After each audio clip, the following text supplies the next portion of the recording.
So, the Alberta Council of Women's Shelters has a dual mission.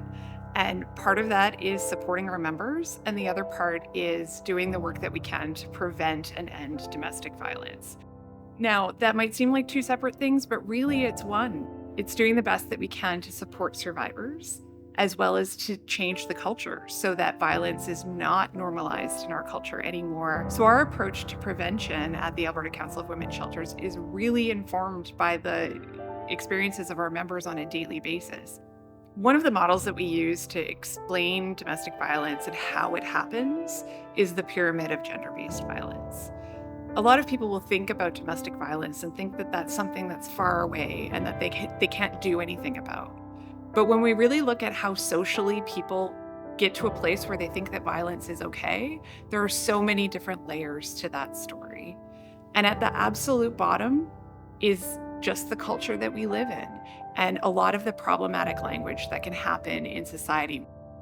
Really looking at what are those factors that are happening in society that allow someone to think that the next layer is okay. One of the key things that we want to be clear about when we talk about the pyramid of gender-based violence is that this is not a causal relationship.